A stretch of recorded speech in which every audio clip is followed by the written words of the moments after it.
दोस्तों, साइंसदान new planets को discover करने में दिन रात बिजी हैं और अब तक साइंसदानों ने 4300 से ज्यादा एक्सोप्लैनेट्स को ढूंढ लिया है। इन्हें डिस्कवर किए गए प्लैनेट्स में से एक प्लैनेट ROS-128b है। इस प्लैनेट को 2017 में एक यूरोपियन साइंसदान ने हाई एक्यूरेसी वाली रेडियल वेलोसिटी प्लैनेट सर्चर की मदद से इसको डिस्कवर किया गया। ये चिली में एक ऑब्जर्वेटरी जिसको हम हैब्स भी कहते हैं। आप ये जानकर और भी हैरान होंगे कि ROS-128b हमारे सोलर सिस्टम से बहुत ज्यादा दूर भी नहीं है। ये प्लैनेट एक सिंगल स्टार सिस्टम ROS-128 में मौजूद है। ये स्टार हमारे करीब तरीन स्टार्स में से 13वें नंबर पर आता है। ये स्टार एक फेंट रेड ड्वार्फ है और इसका मैस हमारे सूरज के मैस का 0.15 गुना है। इस प्लैनेट की ग्रेविटी ने इसको ढूंढने में बहुत हेल्प की। इसकी ग्रेविटी इसके पेरेंट स्टार की स्टेलर स्पेक्ट्रम की माइनर वेरिएशंस की तरफ जाती है और इन वेरिएशंस को ऑब्जर्व करने के दौरान हैब्स को स्टार के गिर्द ये प्लैनेट नजर आया। इस स्टार को अच्छी तरह से ऑब्जर्व करने के लिए टेलीस्कोप को 10 साल लग गए।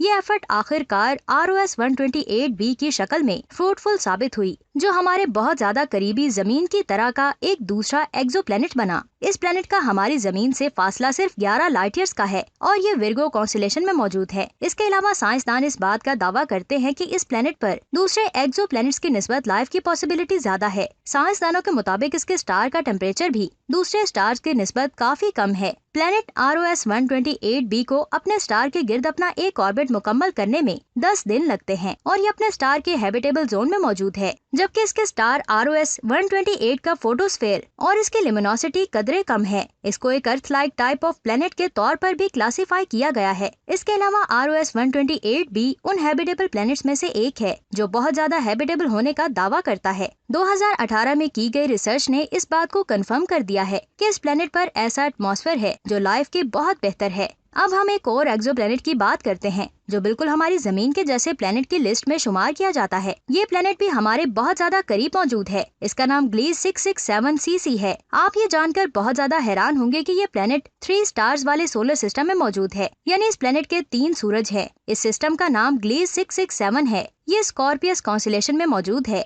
इसके 2 ऑरेंज ड्वार्फ्स और एक रेड ड्वार्फ है। इसमें से पहले 2 कंपोनेंट्स को हम A और B का नाम देते हैं, जो एक दूसरे से 12.6 एस्ट्रोनॉमिकल यूनिट्स के फासले पर वाक़ई हैं, जबकि तीसरा कंपोनेंट इन दोनों ऑब्जेक्ट्स को 230 एस्ट्रोनॉमिकल यूनिट्स के डिस्टेंस से ऑर्बिट कर रहा है। इस प्लैनेट में हमारी जमीन की तरह का प्लैनेट ड्रॉपलर मेथड की मदद से 29 नवंबर 2011 को जेनेवा ऑब्जर्वेटरी में डिस्कवर किया गया। ये प्लैनेट जमीन से 22.7 लाइट ईयर्स के फासले पर है और ये अपने सिस्टम का दूसरा प्लैनेट है जो अपने स्टार के गिर्द घूम रहा है। अगर हम इस प्लैनेट ग्लीज 667cc के मैस की बात करें तो इसका मैस हमारी जमीन से तकरीबन 3.8 गुना ज्यादा है, जबकि इसका टेम्परेचर टेरेस्ट्रियल 1 की तरह का है। साइंसदानों की स्टडी के मुताबिक ग्लीज 667cc का एवरेज टेम्परेचर तकरीबन 27 डिग्री सेल्सियस है और ये प्लैनेट 90% एनर्जी को रिसीव करता है। आसान अल्फाज में ये इतनी एनर्जी अपने पेरेंट स्टार से लेता है जितनी एनर्जी हमारी जमीन सूरज से लेती है। यकीनन ये भी मुमकिन है कि ये प्लैनेट अपने स्टार से टाइटली लॉक्ड हो। अगर इस प्लैनेट का ऑर्बिट बहुत ज्यादा छोटा ना हो और इसका मैस भी इतना ज्यादा ना हो तो ग्रीन हाउस इफेक्ट की वजह से यहाँ का एटमॉस्फेयर डेंस होता, जिसमें लाइफ पॉसिबल हो सकती है। दोस्तों, अगर आप थक नहीं गए तो हम एक और एक्सोप्लैनेट की तरफ बढ़ते हैं। इसका नाम है HD 85512b।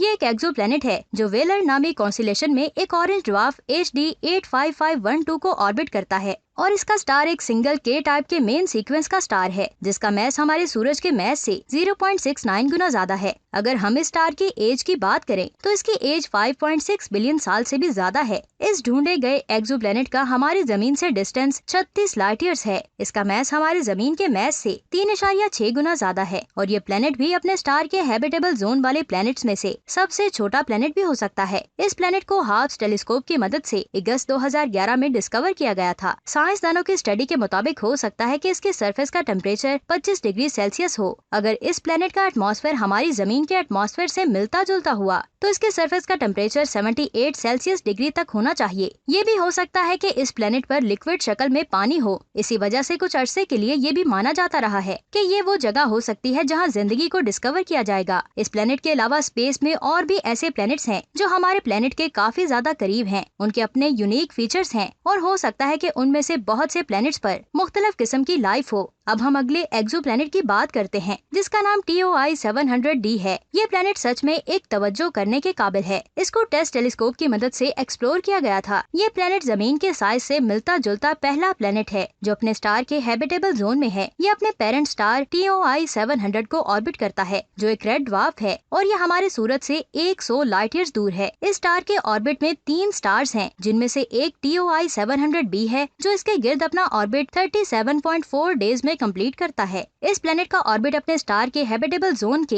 इनर एज में वाक़ है। साइंसदानों के अंदाजे के मुताबिक TOI 700b का मैस तकरीबन हमारी जमीन से 1 से 3 गुना ज्यादा है और इस प्लेनेट का रेडियस भी हमारी जमीन से 20 से 30% ज्यादा है। हो सकता है कि TOI 700d एक रॉकी प्लेनेट हो, फिर भी साइंसदान इसके एग्जैक्ट कंपोजिशन से बेखबर हैं और ये अपने स्टार से हमारी जमीन के बराबर 86% एनर्जी को रिसीव करता है। ये भी तस्वुर किया जाता है कि इस प्लेनेट का एटमॉस्फेयर हमारी जमीन के एटमॉस्फेयर जैसा है। TOI 700d की सरफेस का टेम्परेचर स्टेडी है, जो तकरीबन 268.8 केल्विन है और 4.3 डिग्री सेल्सियस जीरो से नीचे है। ताहम ग्रीन हाउस इफेक्ट की वजह से साइंसदानों को अभी इसके एटमॉस्फेयर के बारे में कुछ नहीं पता। वैसे TOI 700d के एसेंट्रिसिटी के बारे में कोई प्रिसाइज डाटा नहीं है। इस प्लेनेट का ऑर्बिट अपने स्टार के हैबिटेबल जोन के इनर एज में है, जिसको गोल्डीलॉक जोन भी कहते हैं। वैसे इस प्लेनेट की एसेंट्रिसिटी स्मॉल है, जो शायद इस प्लेनेट के अपने स्टार के करीब होने की वजह से है। ये भी माना जाता है कि ये प्लेनेट असल में अपने हैबिटेबल जोन को छोड़ रहा है। अगर TOI 700d पर लिविंग क्रिएचर्स हैं, तो शायद वो हार्श वेदर की स्टेट ऑफ एनाबायोसिस में हो।